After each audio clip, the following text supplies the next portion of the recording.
Bismillahirrahmanirrahim. Assalamualaikum warahmatullahi wabarakatuh.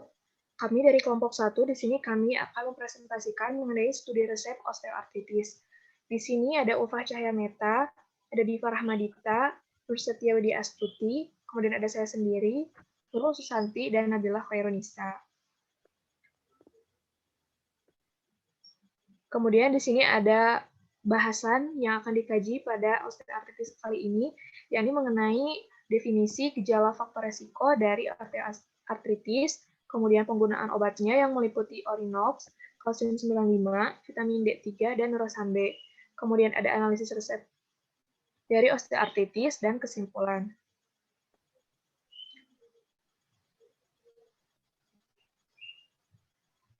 Di sini ada definisi dari osteoartritis. Osteoartritis ini merupakan penyakit sendi degeneratif yang progresif ditandai dengan kerusakan tulang rawan sendi dan struktur sendi diartrodial.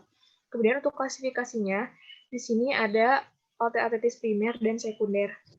Bedanya, osteoartritis primer ini terjadi karena kelainan genetik, di mana adanya degenerasi artikular yang belum jelas penyebabnya.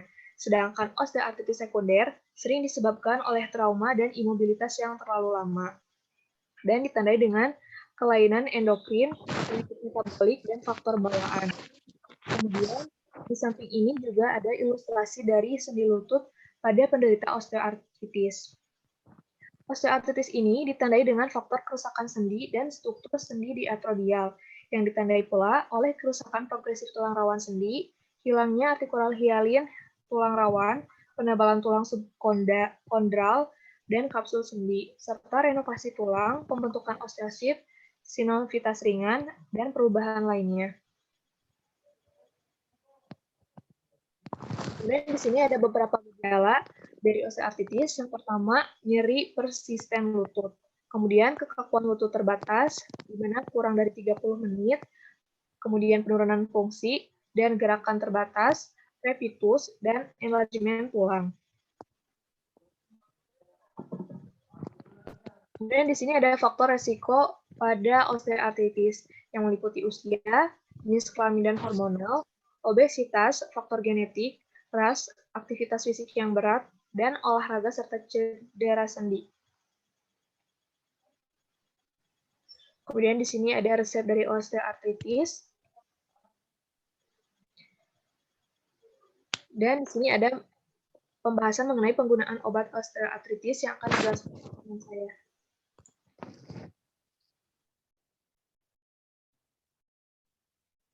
Orinox merupakan nama dagang atau merek dari zat aktif yaitu etoricoxib. Etoricoxib merupakan antiinflamasi non-steroid atau AINS yang memiliki aktivitas antiinflamasi, analgesik, dan antipiretik. Etoricoxib merupakan inhibitor siklooksigenase 2 yang poten, aktif secara oral, dan sangat selektif, baik di dalam maupun di atas kisaran rentang dosis klinisnya. Etoricoxib sendiri merupakan golongan 1 AINS yang selektif menghalangi siklooksigenase 2. Hal ini berarti etoricoxib bekerja dengan menghentikan produksi prostaglandin inflamasi tanpa menghentikan produksi prostaglandin yang melindungi lambung dan usus.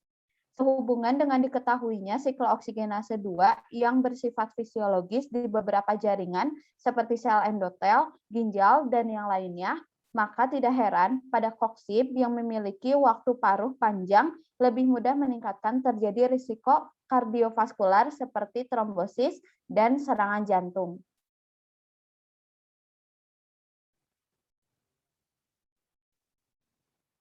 Indikasi dari etoricoxib sendiri yang pertama yaitu meringankan gejala osteoartritis atau OA, yang kedua meringankan nyeri muskuloskeletal kronis, yang ketiga meringankan nyeri akut pada pembedahan gigi.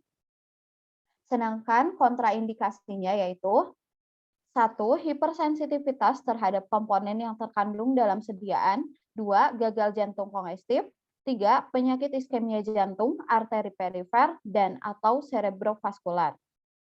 Sedangkan efek sampingnya, kejadian efek samping terjadi pada sekitar lebih dari 1% pasien yang diterapi dengan etoricoxib, yaitu astenia atau kelelahan, pusing, edema pada ekstremitas bawah, hipertensi, dispepsia, heartburn, mual, sakit kepala, peningkatan ALT dan AST.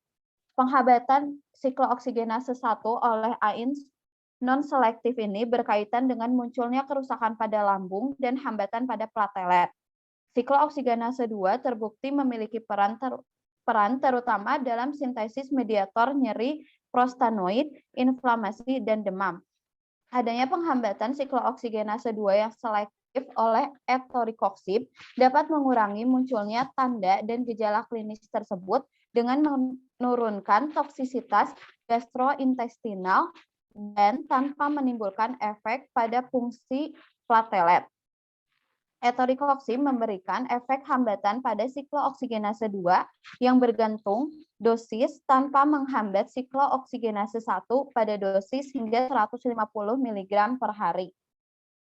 Pada pasien osteoartritis sendiri, biasanya dokter menyarankan pasien meminum etorikoksib dengan dosis 60 mg per harinya. Selanjutnya akan dijelaskan mengenai Cal 95 oleh Saudari Ulfa. Cal 95 merupakan selanjutnya. Cal 95 merupakan obat tulang yang memiliki komposisi oral kalsium 500 mg, natural soy isoflavone 20 mg, vitamin D3 200 IU, vitamin K1 25 mikrogram, magnesium 100 mg, zinc 5 mg, boron 1 mg. Untuk dosis yang digunakan untuk Cal 95 adalah 1-3 kapsul sehari. Perhatian khusus, jangan diberikan pada penderita gangguan ginjal dan jangan diberikan bersama produk yang mengandung serat tinggi. Indikasi dari Cal 95 adalah membantu memelihara kesehatan tulang. Untuk kontraindikasinya, hipersensitif terhadap kandungan Cal 95. Efek samping yang dapat timbul adalah diare dan mual. Selanjutnya, ada vitamin D3 yang akan dijelaskan oleh Nur. Baik, vitamin D3 yaitu awal mulanya dari vitamin D yang merupakan salah satu jenis vitamin larut lemak hormon yang juga dikenal dengan kalsiferol. Nah, vitamin D ini terbagi menjadi dua bentuk bioekuivalen. Nah, yang ada vitamin D2 dan vitamin D3. Untuk osteoartritis ini, vitamin yang digunakan yaitu vitamin D3 atau dikenal dengan kolekalsiferol. Dikonsumsi oleh pasien dengan defisiensi atau kekurangan vitamin D yang sederhana dan dapat dicegah dengan suplementasi oral hanya 10 mikrogram atau setara 400 IU ergo kalsiferol, yaitu kalsiferol vitamin D per hari. Selanjutnya, indikasi dari vitamin D3 ini memerlukan hidroksilasi di ginjal menjadi bentuk aktifnya, karena pada penderita kerusakan ginjal berat memerlukan terapi vitamin D yang diberikan derivat hidroksilasi dari alfa kalsidol dan juga kalsitrol. Kalsitrol sendiri juga diindikasikan untuk pengobatan osteoporosis pasca menopause. Kontraindikasinya itu berupa hiperkalsemia dan juga kalsifikasi metastatik. Untuk efek samping, gejala overdosisnya berupa gejala overdosis termasuk anoreksia, malas, mual, dan muntah, diare, berat badan turun, poliuria, berkeringat, sakit, kepala, haus, vertigo, dan juga kadar kalsium serta fosfat meningkat dalam plasma dan urin. Untuk vitamin D sendiri itu bisa diperoleh dari paparan sinar matahari dan juga makanan. Selanjutnya akan dijelaskan oleh Nabila. Selanjutnya adalah Nyerosambe. Neurosan B ini adalah kombinasi dari 3 macam vitamin yang berperan sebagai koenzim pada dekarboksilasi asam alfa-keto dan berperan dalam metabolisme karbohidrat, metabolisme asam amino, dan berguna untuk pertumbuhan serta replikasi sel. Neurosan B mengandung vitamin B kompleks. Indikasi neurosan B ini ada gangguan sistem saraf perifer dan defisiensi vitamin B atau kekurangan vitamin B. Kontraindikasinya hipersensitivitas, wanita hamil, dan menyusui. Sedangkan efek sampingnya itu reaksi hipersensitivitas, reaksi pada kulit seperti kemerahan dan agranulositosis. Agranulositosis ini yaitu di mana kondisi sumsum tulang belakang gagal membentuk granulosit.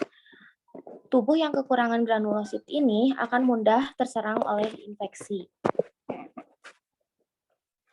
Selanjutnya, analisis resep yang akan dijelaskan oleh Diva. Selanjutnya ada analisis resep dari osteoartritis yang digunakan pada analisis kali ini.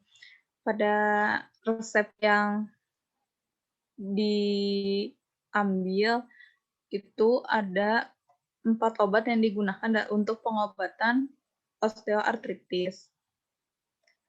Di antaranya adalah Orinox, Cal95, vitamin D3, dan Neurosan B. Orinox merupakan nama dagang dari etericoxib yang merupakan obat antiinflamasi golongan NSAID yang dapat meredakan nyeri. Orinox digunakan untuk meredakan nyeri pada sendi. Cal95 merupakan obat tulang yang mengandung kalsium. Digunakan untuk memelihara tulang pada lanjut usia karena osteoartritis lebih sering terjadi pada lanjut usia. Nah, kemudian ada vitamin D3. Vitamin D3 perlu dikonsumsi oleh lanjut usia untuk menghindari defisiensi vitamin D yang menyebabkan nyeri sendi. Yang keempat ada Neurosan B. Neurosan B mengandung vitamin B kompleks yang dapat mencegah peradangan dan mengoptimalkan sendi. Kesimpulan, keempat obat di dalam resep dapat digunakan sebagai fisioterapi pada osteoartritis, dilihat dari kandungan obat dan efek yang dihasilkannya jika dikonsumsi. Obat utama dalam resep ini adalah Orinox atau etericoxib yang digunakan untuk meredakan nyeri dan peradangan. Neurosan B digunakan untuk membantu mengoptimalkan sendi dan mencegah terjadinya peradangan pada sendi, sedangkan kalsium 95 dan vitamin D3 digunakan untuk penunjang permasalahan yang dapat mengakibatkan munculnya osteoartritis yang biasa diderita oleh lansia. Sekian dari kelompok kami. Assalamualaikum warahmatullahi wabarakatuh.